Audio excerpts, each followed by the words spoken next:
All right, let me make sure this is going, and then we will get started on the show. All right. All right, let me make sure this is going, and we will get started on the show. All right. Okay, so I guess we'll go ahead and it's all right. So let's go ahead and get started. Welcome to Molehill Mountain, and this is episode 56, I believe. And I am Zachary Knight, and it's been a long time since I've done a solo show. Andrew went on vacation, so he's going to be gone this week and next week, and I'm going to try to get a guest host for next week. I had to ask someone to join me this week, but they were busy, so I didn't get the chance to round up an alternative guest.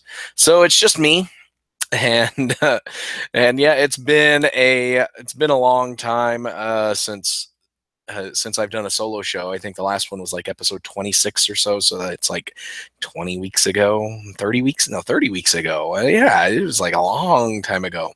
So if you're just joining, if you guys are joining me, usually we host this with Andrew. And like I said, he's on vacation. He usually goes to vacation at his parents' house, and they live in, I want to say Tennessee. I think that's right. Or maybe Kentucky. I forget. And they don't have internet. Well, they have internet, but they don't have good enough internet that he can join on a podcast. And unfortunately, I really hate my computer camera, whatever it is, because it's really choppy frame rate. See, look at that. And I would love to upgrade my computer, but I don't have the money for it right now. All right. So yeah, so just to get started, just to share some thoughts about some games I've been playing this week. One of them, Pokemon Go. I'm still playing it. It's been on July 6th was the first year anniversary of Pokemon Go going live, and I've been playing it since the beginning. I don't think I've skipped hardly a day without catching at least one Pokemon or spinning one Pokestop or something. And so this year they've made some changes. They've done a lot of things over the course of the year. They've brought in Gen 2 Pokemon and uh, added their first shiny Pokemon, which is Magikarp. Golden Magikarp evolves into a red Gyarados, which apparently isn't actually the shiny Gyarados. I don't know what the canonical shiny Gyarados is, but apparently the red Gyarados is a genetic anomaly, I should say, that came about um, because of Team Rocket trying to force a Magikarp to evolve. Kind of a weird situation. I don't know. So they added that, and then just recently, and apparently based on their 1 year anniversary announcement, they're supposedly thinking of a multi-month anniversary celebration, which started with the gym rework, where they changed up how gyms work, and then added raid battles. And so that, according to Niantic, is the beginning of the 1 year anniversary, which apparently it's going to go through the way they announced it makes it sound like it's going to go through to their Chicago event and a little bit after that. So they added raid battles, which are really cool. I like them. You can team up with a bunch of people and go and fight a single Pokemon and get the chance to capture it afterwards, which is really cool. If you get a good enough group, and especially if you have enough people from your team, you have a better chance of actually capturing the Pokemon you attack. And I've done a handful of raid battles, not very many. There's only one Pokemon that are available in raid battles that I actually need, and that's a Tyranitar. But I'm not really sweating that because I'm only like 10 candies away from evolving a Tyranitar. Wouldn't mind catching a new one, but I'm not sweating that. I played it with my son, helped him capture a Muck, which was a Pokemon he needed. But other than that, I think Tyranitar is the only one he needs out of what's available for raid battles. But there are lots of good Pokemon you can get, Snorlaxes and the the final evolutions of the Gen 1 starters and the second evolution of or first evolution, I guess you say it, of the Gen 2 starters. They don't have Gen Gen Gen 2 fully evolved starters in the raid battles yet. Um, so, but for their actual anniversary, it was kind of sucky. They announced a Pikachu with an Ash hat from season 1 of the Pokemon anime, and so Pikachu is wearing Ash's hat. I caught one. I'm going to catch a second one just so I can have evolve one into a Raichu, because these hatted Pikachus keep their hats when they evolve. I've got the Santa Claus hat and the party hat Pikachu and Raichu, and so I want, I'm going to have to, got to get the Ash hat Raichu and Ash hat Pikachu. But other than that, they had some kind of promo box, which isn't really that good of a deal if you buy what's available individually. You're only saving like 100 to 150 coins. So overall, this anniversary sucks. The raids are cool and all, but there's just, it's not really a celebration. They had a better celebration earlier. It would have been cool if they did they did a starter event back around New Year's, I think, and where the starter Pokemon showed up more often. It would have been cool if the Pikachu, the Ash Hat Pikachu, was accompanied by an Ash event where Pokemon that Ash actually caught in the anime from Gen 1 and Gen 2 showed up more often. That would have been cool. That's a wide variety of Pokemon. I don't know what Gen 2 Pokemon he ever had. I didn't ever pay attention to that. But from Gen 1, you have things like Pikachu. You have all the starters. You have Krabby, Butterfree. So starting with Caterpie, because he started with a Caterpie. He had a Pidgey, which Pidgey you don't really need to do an event for. And then let's see, he had a Muck, but since Mucks are in raid, they probably wouldn't have done Muck. I forget what other Pokemons he had, but he had a lot of a good mix of Pokemon. Oh, he had a Mankey. That's another one. So he had a good mix of Pokemon, and that would have been, taking his Gen 1 Pokemon and his Gen 2 Pokemon and making an event around that would have been cool. People that would have gotten people excited, because it's different than the types of events they've done before, where they did the starter event, they did a Thanksgiving, or not Thanksgiving, they did a Halloween event, they did a Valentine's event where pink Pokemon showed up more often, which I don't really consider execute a pink Pokemon, but they did. And then they did a plant event, a water event, and then the fire and ice event. So out of all of those events, I think the water event was my favorite, because they had a good mix of Pokemon, and I was able to complete my ground and almost complete my lightning badge because of Chinchou and Lantern, and then Wooper is a water ground Pokemon. But so overall, sucky event. I'm sorry. I don't care. But on the good front, the gyms are great now. I have earned more coins from gyms in just the last or since the gym rework, then I earned from gyms the entire beginning of before the gym rework. Um, I live in a town where gyms don't stick around for Team Instinct, the yellow team, which is what I am, and so if take over a gym, I lose it within a day, and you only get 10 coins per day in the old gym system, unless you have multiple Pokemon and multiple gyms. But I read about people who somehow had they get up to that 100 gem or 100 coin limit, so 10 Pokemon and gyms, and they keep that for like a week. Some people have had Pokemon in gyms for months, and it's like the longest I ever had a Pokemon in a gym was 6 days. And I was thrilled about that.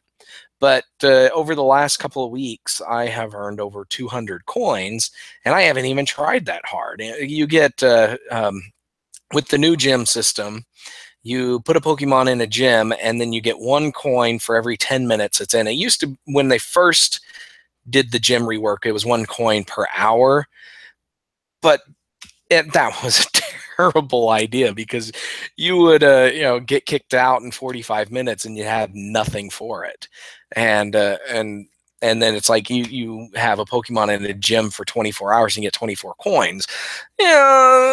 That's understandable, but the vast majority of people were getting kicked out within an hour or two of going into the gym. So they changed it to 1 coin per 10 minutes, and with a daily cap of 50 coins.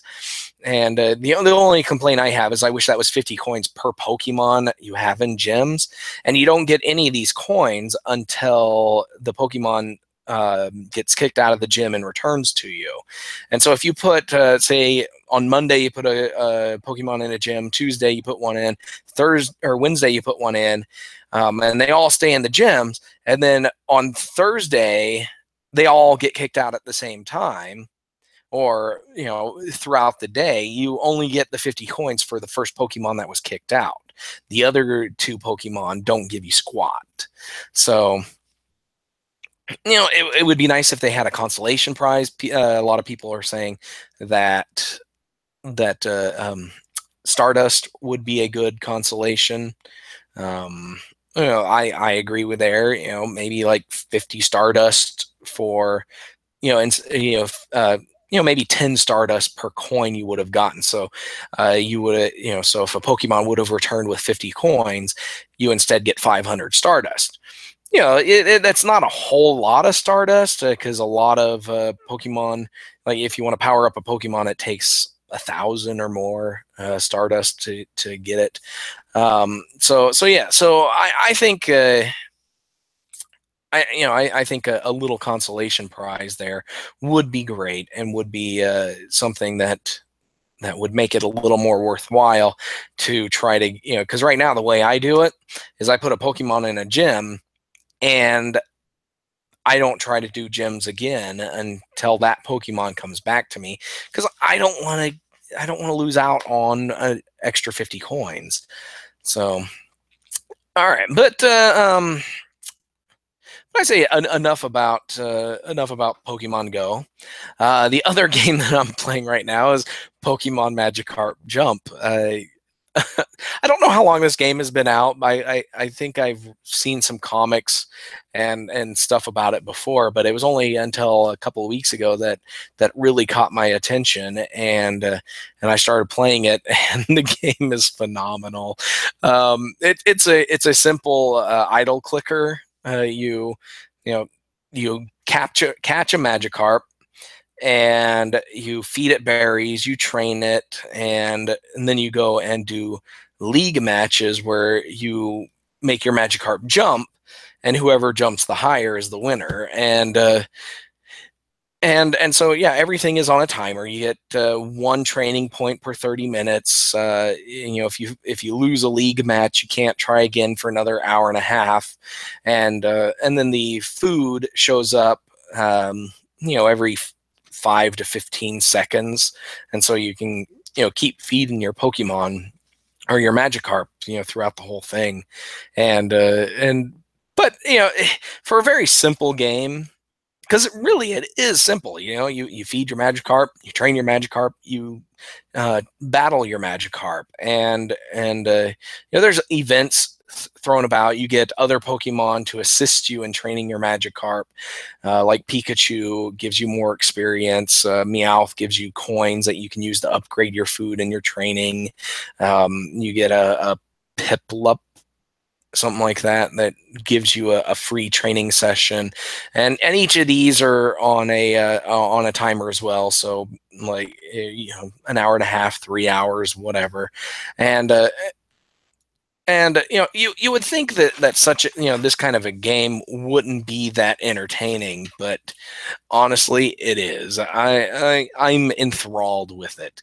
I think what I like the most about Magikarp Jump is just the ability to name your Magikarp, and I don't try to do puns or anything like that. I just call them dimwit, stupid, halfwit, garbage, things like that. There was and it's amazing what it lets you name it, but it's also amazing what it doesn't let you name it.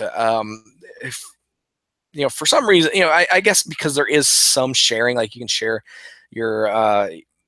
you can share your successes and failures on Facebook and Twitter and whatever else. And so Pokemon Company does have a profanity filter. So and so you can't name it some, a lot of things people would try to name it, but it also doesn't let you name it some things that I find kind of odd. There was one time I wanted to name my Magikarp Crappie. And for those of you who aren't familiar with fishing, crappie is a just kind of the lousiest fish you could ever catch in a freshwater pond or lake. It stays close to the shore or other areas like docks, things where there's bugs are around, and they're tiny, very thin, and don't have a lot of meat to them, and so they're not something you would catch to eat. So you would only really catch them if you're in a if you're trying to catch the most fish, because they are pretty easy to catch, but it's only if you want to catch the most fish. If you want to catch the biggest fish, or if you want to catch the a fish you actually want to eat, you wouldn't catch a crappie. Crappies are pretty good. Like if you get a decent size one, like a small one, you could use them as actual bait to catch a largemouth bass, which is actually kind of cool.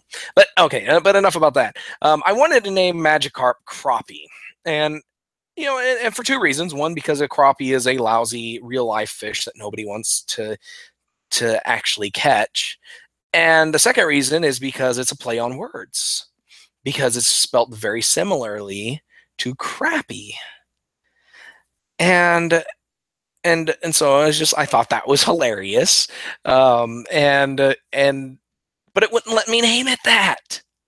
It wouldn't, because the profanity filter filters out crap. And so I forget what I ended up naming the Pokemon, but yeah, I was very disappointed that I couldn't name it crappie, and so there was that, and then over time I was playing more and decided to name one Barf. It wouldn't let me name it Barf, and so I decided, okay, I'll name it Fart. Wouldn't let me name it Fart.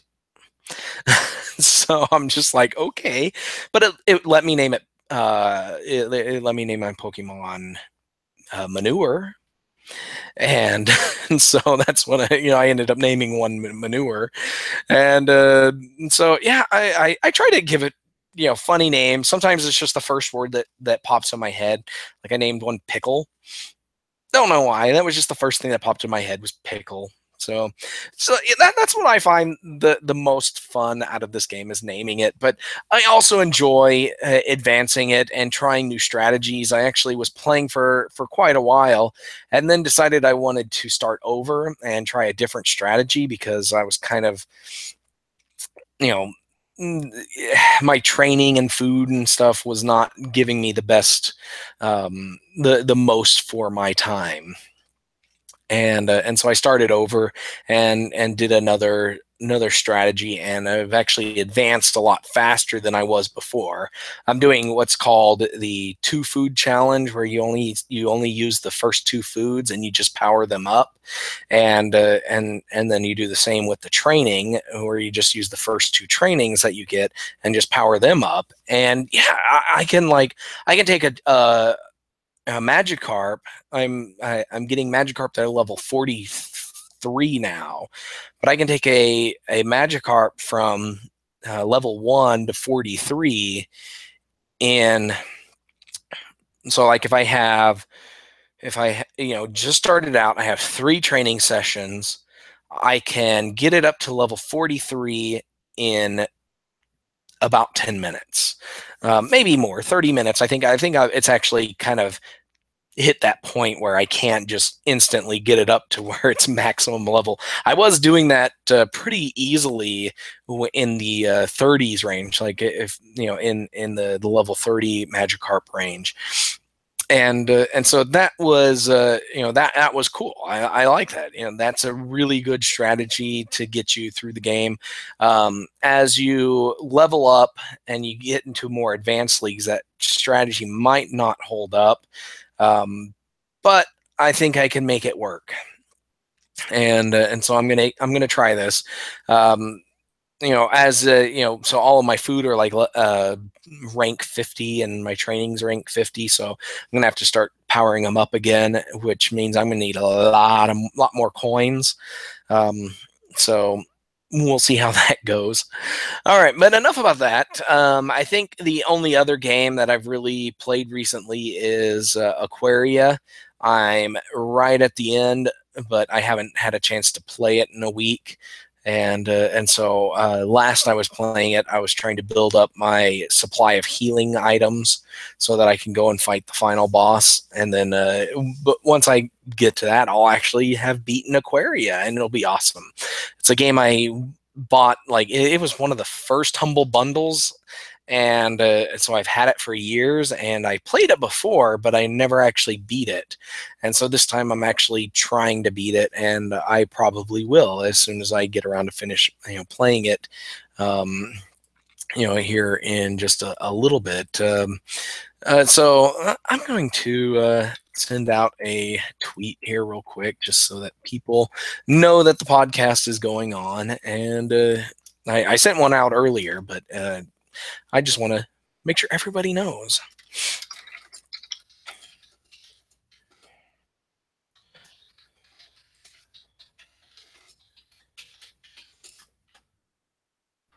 Yep. All right.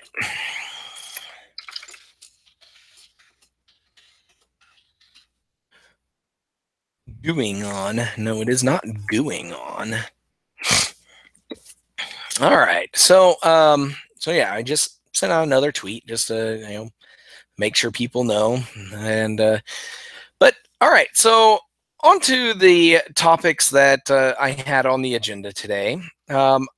Andrew, last week while I was gone, I had my anniversary last week, so that's why I wasn't here. I was spending the day and the weekend with my wife. We went to a local theme park, Frontier City, if you guys aren't familiar with that. Yeah, Andrew's notification doesn't tell us to go to yours or go to mine. Yeah, that's one of the issues. The podcast is usually hosted on Andrew's YouTube channel, and so and I don't have access to that. So when I host the podcast myself, I do it through the Random Tower channel, and I try to get the word out that if you want to make sure you get on the podcast, go to the Random channel or Random Tower YouTube channel, and make sure you're prepared there. So yeah, if you aren't subscribed to it, subscribe. I don't have any videos other than the handful of podcasts I've soloed myself, but it's something that I want to build on and actually put gameplay videos and vlogs and stuff on there. All right, but yeah. Yeah, so hopefully at least people will be able to watch it. I'll have the podcast on Random Tower. I'll make sure to embed the final podcast so that people can at least watch it at Random Tower, or and then subscribe to the thing. I do not have a capture card. No, that's something that I want to get. I haven't haven't ever had the chance to get one. So it's something I definitely need to get. So right now, if I do gameplay videos, it's all going to be PC games or what I can emulate on PC, which is, I've got tons of games on PC, so I could fill hours and hours of gameplay videos, let's plays, and game reviews and stuff just by what I have on PC through the Humble Bundles, through Good Old Games, itch.io, and Steam, and everything else. Tons of games I can play. I just don't have time. I sometimes, I've done it before, mostly through OK Game Devs. I've done a few Let's Plays there, and video reviews of some games that Oklahoma developers have made, and I think I do all right, but sometimes I just don't have the patience for doing all the video editing. Okay, but on back to what I was talking about. I got on a little tangent there. Last week, Andrew talked about the SNES Classic, and I wanted to throw out some thoughts. I did write an article about it, and yes, you are allowed to bring up my political tweets if you want to. I am prepared to defend myself, but I'll talk about those here in just a little bit if you want to. But on the SNES Classic, I wrote an article about it, and just kind of it's happening. It's not something that I was expecting, but it's something that Andrew and I talked about for a while back when the NES Classic came out, and so we so I wanted to talk about it a little bit, and first off, some of the good things, including two controllers. Excellent choice. I think that was a weakness of the NES Classic. Having to buy the second controller separately was not the best idea, but it wasn't that big of a deal for me if I ever got around to actually getting one, because I already had two Wii Classic controllers, so I didn't need a second controller, so because I already had one. But including two Super NES controllers in this by default is an excellent choice. Longer cords, that's good. They're still too short. Nowadays, back in the Super Nintendo days, when you were playing your Super Nintendo on a 13-inch or a 19-inch TV, yeah, you were going to sit pretty close to the television, like arm's length, maybe a little bit further. That's something that you would have done, because the screen is so small, and you gotta get it.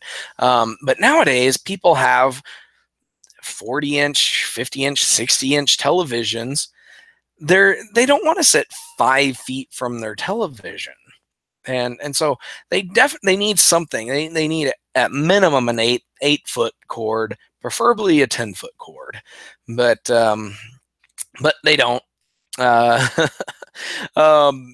and so 5 feet, 5.5, whatever it is, I guess that would work. You would just have to, again, still have to use a 8-foot, 10-foot HDMI cable to hook it up to your TV so that you can have it have the system at a good length from you. So there's that. Um, the the game selection, excellent. I slightly disappointed in only 21 games over 30, but Andrew talked about that at length. That if you were to buy all these games through the um, through the virtual console, you're actually saving roughly the same amount as you were with the NES Classic's 30 games, and so yeah, you're making you're still saving a lot buying them through this, and honestly, there's probably not a terrible game in here. There's a few games that I wouldn't play, like I don't care about, but I love all the RPGs. We got Earthbound, we've got Legend of Zelda, Link to the Past, Secret of Mana, Super Mario RPG, which I'm very surprised they actually put in there, Final Fantasy 3. I think that's all the RPGs. And then they have some really cool platformers. They have Mario World, Super Metroid, excellent, Yoshi's Island, Castlevania 4, and Ghouls and Ghosts, and then Mega Man X, my favorite. I love the X series, and Mega Man X is an excellent game. And then Donkey Kong Country. I'm a huge defender of the original one. I actually haven't played a whole lot of the two sequels, and so yeah, I think including the original Donkey Kong Country was the wise choice. And as I said in the article, is that I only got 10 titles out of the list from my predictions list, or wish list is more what it is. And then Andrew got 12, and then the readers, everybody that we combined all of the podcast viewers and Random Tower readers wish lists, prediction lists, and scored them based on how many people guessed individual titles, and based on the ones that we actually published, 15 titles. The viewers here got 15 titles correct, which is pretty cool. But yeah, some disappointments in here. No ActRaiser. I really wish there was ActRaiser. Let's see here. I'm really excited that they did Final Fantasy 3 over 2. I was pretty sure they were only going to do 2, but I'm glad they did 3. I think one of the reasons why they did 3 instead of 2 is because 2, or Final Fantasy 4 in the official numbering system, is a game that Square has built upon. They made their after year sequels and remakes. They've done a lot more with Final Fantasy 2 than they have with 3. So I think doing 3 here was good. No Chrono Trigger, no Demon's Crest. Very disappointed in both of those, but Chrono Trigger, I think there's quite a few RPGs there anyways. Let's see here. Other games, no Illusion of Gaia or any of the other Soul Blazer series games. Very sad there. There's actually other than Street Fighter 2, there aren't any other fighting games, and I think Killer Instinct would have made a great addition there. Let's see here. Secret of Evermore, another great game I love. I didn't really expect it to be on there, but I would have loved it to be there anyways. And the Lost Vikings, another missed opportunity there. I would have loved that game to show up. And then so there's all that, and then let's see here, the $80 price point. Oh, that's $10 more than if you were to buy the NES Classic with one controller. So that is kind of disappointing, but not really surprising, considering this is the Super Nintendo, and Nintendo probably wants to make just a little bit more money from this system than they did from the NES Classic. Um, people talked about the games and how the games are going to, cut into the cost and stuff. And the games aren't. The games are basically a zero on the cost analysis of the system. They're sure, they could make X amount of money, X amount of dollars from uh, virtual console sales on these games, but it takes Nintendo $0 to put any of these games on the or on the Super NES Classic. So really, it's just the hardware and whatever licensing fees they pay for the games that aren't Nintendo brand. So I think they're the margin of the profit margin on the NES Classic was probably pretty thin, and so they charged an extra $10 on this one so that they have that little more profit buffer, and that's what I think, anyways. And let's see here, and then it's coming out this year, and it's only a limited edition run, which is frustrating. At least they're getting that out up, front and center this time around. But like Andrew said, it's not on the box. It's not in the advertisements. It's just in the press release that it's a limited run. And Nintendo needs to get on the ball and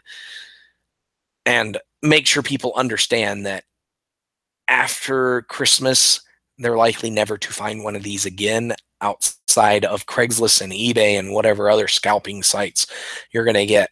And it would be really nice if Nintendo of America would open this up to pre-orders. They didn't do that with the NES Classic, and that was a dumb move. And they haven't announced any pre-orders for this thing this year.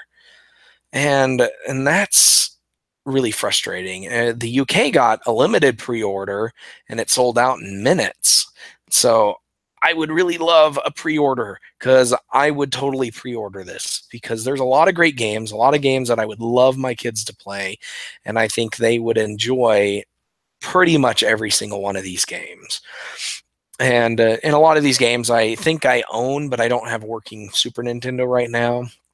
And so I would love for them to experience these things, and having a nice little compact system that I can put on any TV in the house, well, that accepts HDMI, and let them play it, and they would have a lot of fun. So enough about the Super NES, SNES Classic. I definitely want to get one, but yeah. So if you guys have any questions, feel free to shoot them over to me, and I will, share them. And I think I can, fit these in if you guys want to. But the only other thing that I had really to talk about right now was Castlevania.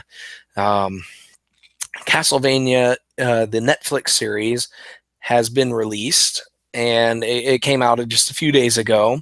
I thought it wasn't coming out until later in the month, but it came out this week, and I was very surprised. People started talking about it. I'm like, that came out?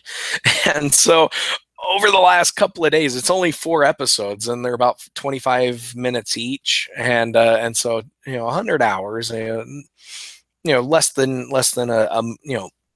about the length of a decent movie, and but I kind of fit in a little bit of watching, throughout the last couple of days, and I finally finished episode 4 like half an hour before the podcast, or like 20 minutes before the podcast, and but my initial thoughts is that there weren't enough episodes, and that seems to be the complaint. I don't remember what. But yeah, I don't remember what the plan was for this series, but it seems like they because it seemed like it was still in production in June, and so maybe they decided to split the first season because there's only 4 episodes here, and then quote season 2 is going to be 8 episodes, and it seems like maybe they wanted to hit a July release, but they weren't done with the full season, so they decided to release what they had, and then release the next section later on in the year or next year or something. But next year would be a really long wait. Um, but uh, but as for the series itself, the first 4 episodes, I thought they were pretty good. It was a very good introduction to the world, to the characters, and that's really all it was. There was no no resolution to any story or anything. It's like the series opens with Dracula. Some lady coming to visit Dracula because she wants to learn science, and so that she can be a better healer, a better doctor for the people she cares about. And she convinces Dracula to let her to teach her, and so he does, and so that's the opening of it. And then the next part is Dracula's wife dies. Now, these are somewhat spoilers, but you watch the first episode. This is like the first 10 minutes, first 8 minutes or whatever of the first episode. So I'm not going to get into spoilery territory for the rest of the episodes, but yeah, but the villagers, the church kills Dracula's wife, which is this lady who came to learn science and medicine from Dracula. They kill her because they consider her a witch, and that basically ticks Dracula off to no end, and he goes on a murder rampage throughout the country. And I forget what the country's name is. It's starts with a W. And then after that, you get an introduction to Trevor Belmont, who is the Belmont of the series, whose job it is to eventually kill Dracula. And he's a very reluctant hero at the beginning, but eventually, by the end of the 4th episode, he comes to terms with the need for him to go on this quest to save the country. And so it's a really good progression of who he is and having to deal with his family's reputation. And then he meets up with his other with a few other characters. I won't spoil things because there's a huge spoiler in one of the characters he meets, and I'm not going to spoil that for you guys. But the animation is pretty solid. I don't know if I'm a huge fan of it. It's one of those I guess traditional anime styles. But I don't watch a lot of anime, so I don't know if this is consistent and considered good in the anime circles. But it was good enough, and I enjoyed it. The writing was all right. The characters, they don't have a lot to say, and when they do have something to say, it's usually just straight to the point, and usually laced with a lot of profanity and insults towards whoever they're speaking to. But yeah, yes, a lot of profanity in this series. In the scene where you were introduced to Trevor Belmont, he's in a bar with a couple other guys, and they're dropping F-bombs like they're they drop them like every other word, and it's I'm not a huge profanity, I don't care much for profanity, and so I was a little annoyed by this, but what do you expect? The show also shows animated blood and guts, like literally blood and guts. People get ripped in half, and you see their their entrails spread all across the ground and stuff. Um, so yeah, so lots of mutilation, lots of monsters eating babies and stuff, and lots of swearing. So yeah, it definitely deserves an R rating if it were to be rated by the MPAA. Um, but you know, it's. I think if you're a fan of Castlevania, you'll probably like this. I haven't read too many complaints about the show. One complaint that I actually saw on Twitter, and and it seemed to be a serious complaint, was somebody was complaining about how Dracula was portrayed as um, like a benevolent landlord, I guess. I don't know exactly what I can't remember exactly what they called him, but basically they were complaining, but because Dracula was portrayed in a more sympathetic light, and then the church was made out to be the bad guys. Uh, and so the Catholic Church, Catholic faith plays a pretty sizable role in the country. But I read that, and even before I watched the series, I was thinking, this takes place, you know, the series takes place in the late 1400s, and that's how the church was. The church killed people as witches. They they manipulated the townsfolk, or the people in the country, and everything to they manipulated them all and to keep the church in power, keep people that the church wanted to be sectarian leaders in power and stuff. So yeah, the church wasn't an innocent or benevolent entity in those days, and so I thought the portrayal of the church and the bishops and archbishops of the church in the show were pretty accurate based on a lot of historical records and evidence. And so I didn't find that to be that I didn't find that to be that annoying or anything. I think I'm more annoyed in modern television and modern media, where they actually um, use contemporary times, and then they make the church out to be bad guys. I'm a little more annoyed with that because we've moved pretty much beyond the whole burning people as witches.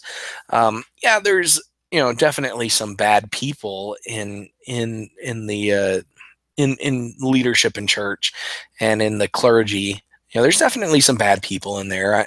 I'm not excusing any of that, but on the whole, I think things have improved a lot since the 1400s. And so if you tried to portray a modern church and modern clergy as they do in this show set in the 1400s, you would have a lot of people going, "What? This makes no sense." So yeah, I think it worked out pretty well, and I'm really looking forward to watching the rest of the series when it's eventually released. I wish they had a full 12 episodes released now, or at least just held off on these 4 episodes until the other 8 were done. So yeah, I definitely enjoyed it, and we'll watch more. Um, if you have any questions for me, go ahead and send them my way. Let's see here. But yeah, I think if you guys have any questions, just let me know. I'm trying to think if I had anything else that I wanted to talk about in this podcast. But I certainly wouldn't mind wouldn't mind some questions. because I meant to go back through the week's the week's news, but I didn't have the chance to do that yesterday or today, which I'm very disappointed in. Um, so I think something I want to talk about, and this is more of a personal thing here, is that this week on Twitter, I had posted a series of tweets about game development, and I think it's something that's had been bothering me for a while, and and again, this is a very personal thing, but I decided to tweet it on, to tweet my thoughts out, because I wanted to get it off my chest, and I wanted to, if somebody else would, reads this and feels, oh, I'm the same way. It's not a bad thing to feel this way, or other people actually feel this. Other game developers actually feel this way, and it's something that just you know has always bugged me, and is that that I'm the type of person who has a hard time um, sticking with something that I'm doing. Like I want to do something, um, and and when I do get started on it, how do you say it? I don't. I start to self doubt, doubt myself, doubt my skills, and eventually get to a point where it's just I don't finish. It's not that I don't want to finish; it's just that I don't. And this has been a problem for me, and it's something that I've been trying to work through, and it's just like the last year or so, or couple of years, I've really had it bad, and it affects a lot of my work. I don't haven't written at OK Game Devs in a long time. I haven't written for Random Tower in a long time, or at least not consistently, and I haven't worked on my games, and so it's just it's something that hits me, and it's something that I'm working through, and I want to do more stuff. I want to make more games. I want to write more articles. I want to do other cool things. I've got books that I want to write. I have so many things that I want to do, and it's like I'm the type of person, I come up with tons and tons of ideas. So it's like, oh, I've got 20 books that I want to write. I got 20 games that I want to make. I got 100 articles I want to write, and I let myself get overwhelmed, and and I don't do any of it. And so I'm not the type of person who schedules and blocks things out, like, okay, I want to make this game, so I need to develop this feature, and I focus on that and get it done. Okay, now I'm done with that, so I need to focus on this feature. And it's like when I make a game, I'm like, okay, this is what I want to make, and I try to make everything at once, and it sucks, and it gets overwhelming, and I laugh, and that's good. I think that's a good thing, um, and so I think, I think if people can learn from my experience, and I think talking about it on Twitter, and here, and any articles I want to write, I think that would benefit. I think that would benefit people, and it benefits myself, and so I do it a little bit selfishly. I share this selfishly because it will help me, and I think I share it because I also want to help other people that feel the same way. That it's okay to do this. It's okay to take a break.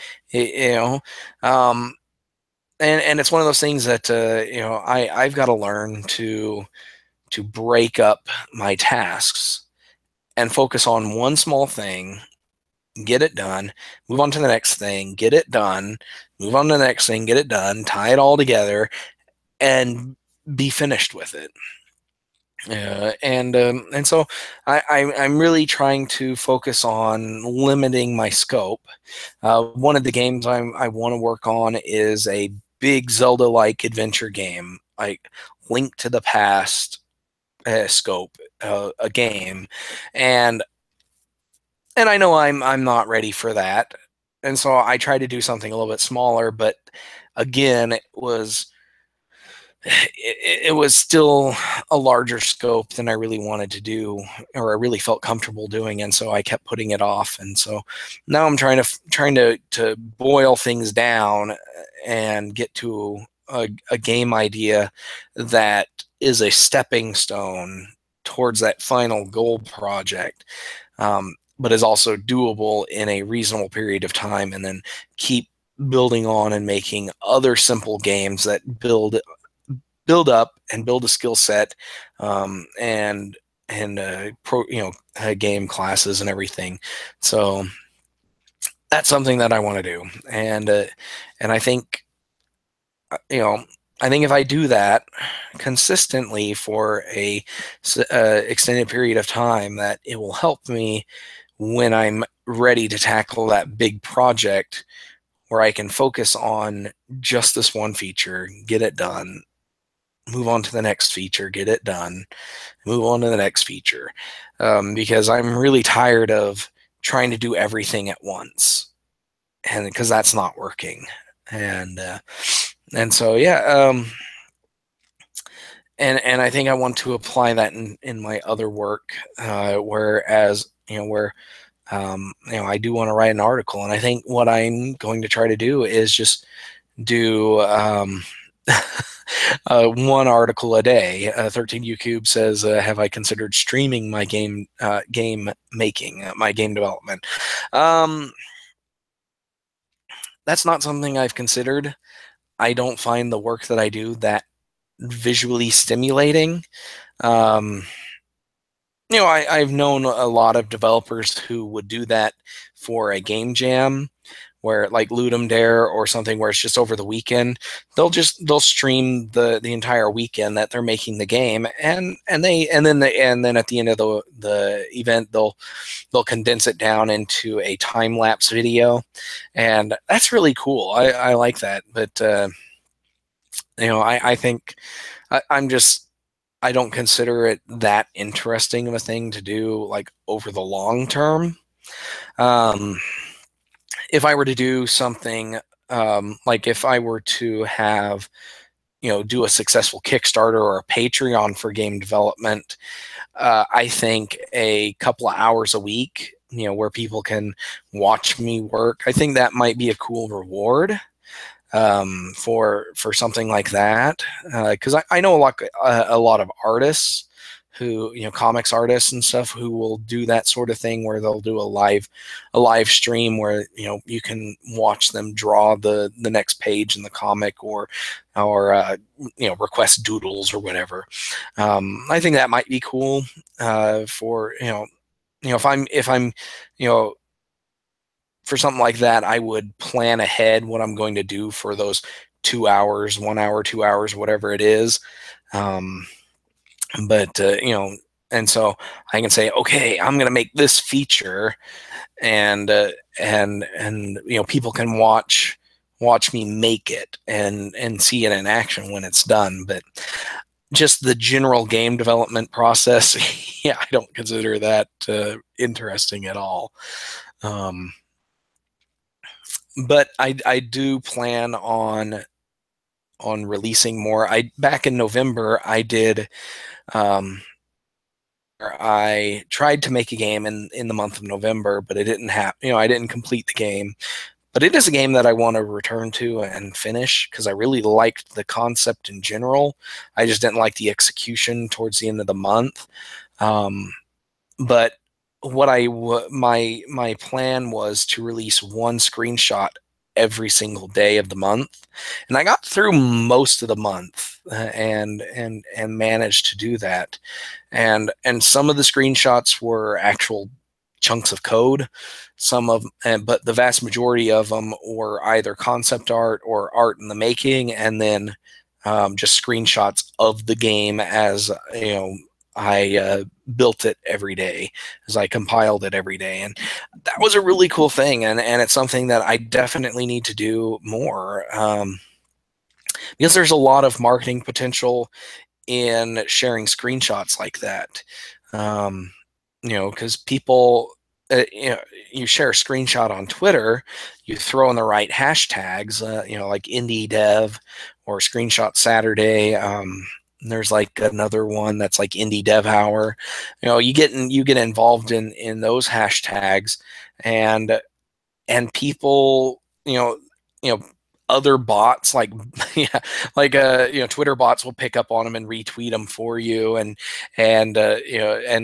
other people who are interested in those specific hashtags will see, if they see something interesting and that you've done, they'll retweet it, and people will follow you and stuff. And so it's a really good way to build an audience by sharing regular screenshots, and that's something that I need to do better at. And my November experiment taught me that, yeah, it's something that I can do. It's something that's easy to do as long as you're developing on a regular basis, as long as you're making something every day. And even if you, even if all you did that day, like if you had a very bad day and you didn't really do anything, you could, um, you could just, you know, take one of your take one of your tweet, or take one of your sprites and just share it. It's like, you don't have to do anything. It's like something you made a couple of days ago or whatever, and you didn't share it then. You can just share it now, and that's something that I did as well. During that November period, where I had created some concept art for T-shirts and sticker, whatever. It was just something that I had made, and I was just like, okay, well, here's something that kind of demonstrates one of the characters in the game, and it was just kind of a cool layout, and yeah, I made that, and I did that, and I think that worked out pretty well. So yeah, so if you go to Easy Night on Twitter, and you can scroll down through my feed and find the start of that tweet. I'll read the first tweet to you guys.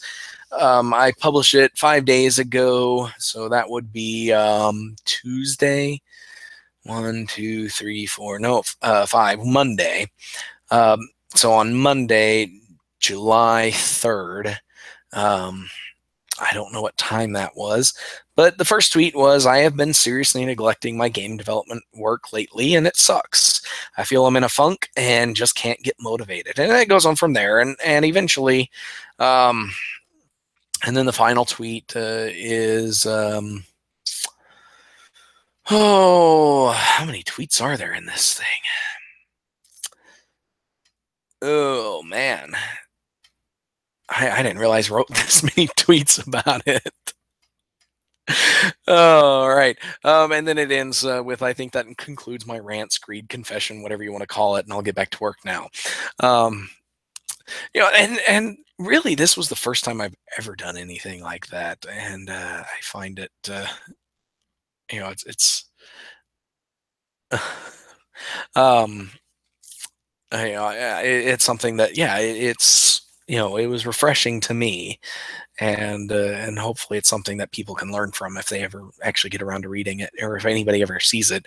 As far as I know, nobody's retweeted or replied to any of it. Well, so I had one Twitter follower make some comments and reply, and really cool, kind of a he repeated back what I was writing in a different way, and and it helped me think about the things that I was saying.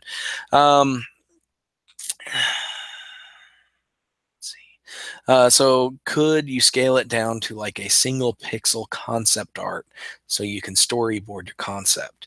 I think I understand what somewhat what you're referring to. Just taking like a big concept and scaling it down into something simple. So like, make, you want to make a real-time strategy game, I guess, like something like Warcraft 3 or StarCraft. scale it down to where it's like pixels fighting each other. Um, something like that. I think you could possibly do. There was actually a game dev, a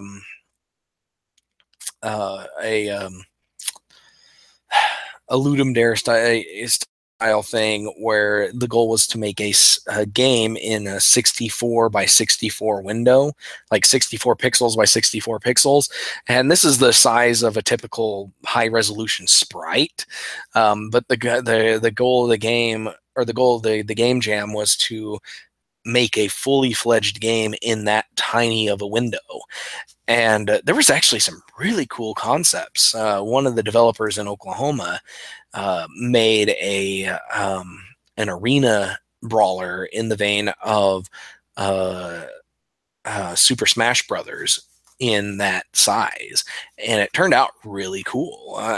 He had some really cool animated backgrounds, and the characters were just little sticks with scarves or capes or something, and so it's like you battle each other, and as each one took damage, they dropped a pixel, and and so like they started out 4 pixels tall, and every time they took damage, they would drop a pixel, and it was a really cool idea, and I thought it was awesome, and it's a fun game to play. I had written about it on OK Game Devs, and BitBout is what it's called. And if you go to okgamedev.com, right up at the top, there's a link to an article about it. It says BitBout is your new 64 by 64 multiplayer gem, and so it is a fun game to play. So if you ever get a chance, it plays really well with controllers. And so yeah, you can download it or play it in the browser, if it's still up. But yeah, so stuff like that, it's very doable. You can make something cool in that little of a window, and so I've been over the last week or so, I've been trying to put down some ideas, just limited scope ideas for what I want to do, and I want to try to do the 1 game a month challenge again, and try to focus on game ideas that just do one thing and do it right, and then just try to do it that way. Would you say you suffer from having ideas-itis? Yeah, I come up with tons of ideas, and yeah, make your book a storyboard of your game map and write it out.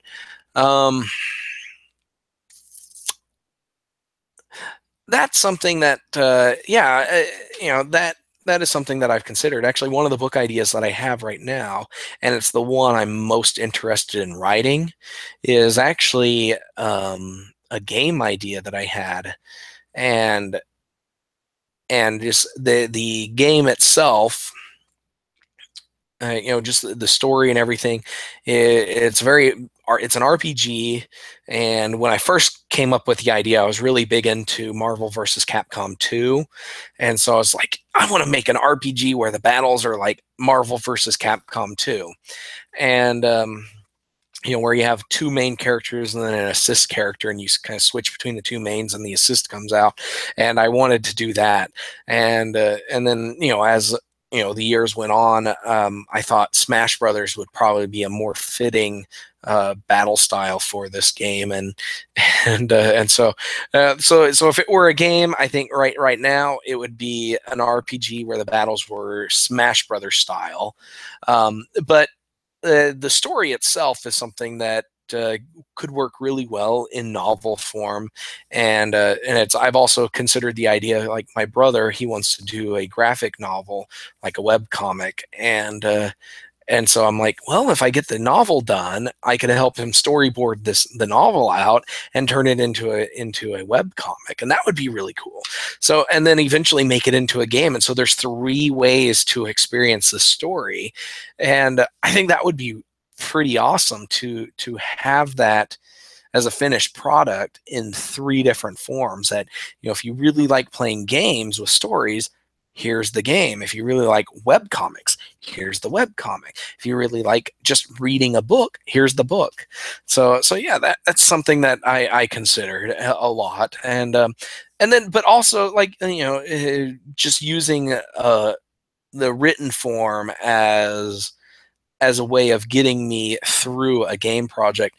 I think for a story-based game, yeah, that would probably work. For just a general gameplay style game, that might not be the best fit, but storyboarding it, like proper storyboards with thumbnails and progression and all that, that would be very helpful, and that's what a lot of game developers do when they write their design docs. But I'm not the type of person who likes writing design docs. I've written them in the past. I write notes. So, like, if I have a game, I write notes. Like, oh, here's an enemy idea that I have for this game. I'll write it down and put my thoughts about it. And or here's an ability idea or a feature I want to add. I'll write all that down, because I have a tendency to forget things if I don't write them down. And so, yeah, that's something that I try to do, but I'm not the type to just write a design doc and build a game off of that design doc. I like having the freedom of changing my mind on a whim. Like, if I'm programming something and it doesn't work out the way I want, I can say, okay, I'm going to go and try to do this thing. But yeah. But so I end up swinging wildly a lot, and that's one of the problems. That's one of the things that gets me frustrated. Like, as I was talking about earlier, is that I'll swing and I'll miss, and then I'll be like, well, this whole game idea sucks, and I don't want to work on it anymore. But I have to work on it because I spent 2 months making this, and yeah.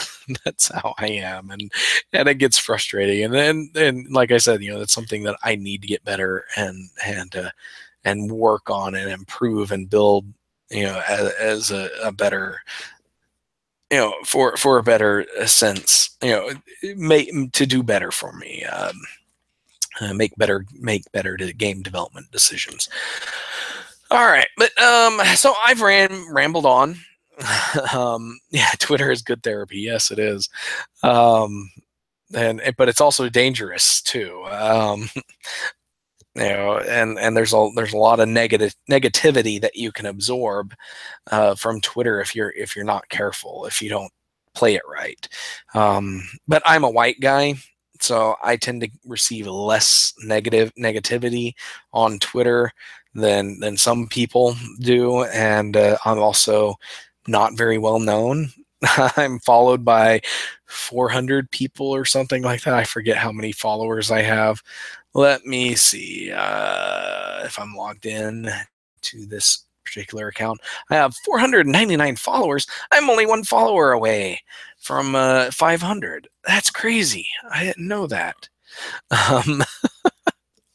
So I need 1 more follower. If you're not following me, follow Easy Night so I can have an even 500, and then nobody else follow me ever again, because I don't want to make it uneven. Just kidding. More people who follow me, the better. I like to think that I have something to share, that people find me interesting, even though I don't find myself interesting. All right, so I'm going to close out this this podcast. Thank you, 13UCube, for hanging out. Yeah, I wish there was a way for me to reach out to Andrew's viewers, Andrew's followers, to let them know, but Andrew is away, and so he his followers are away with him in spirit.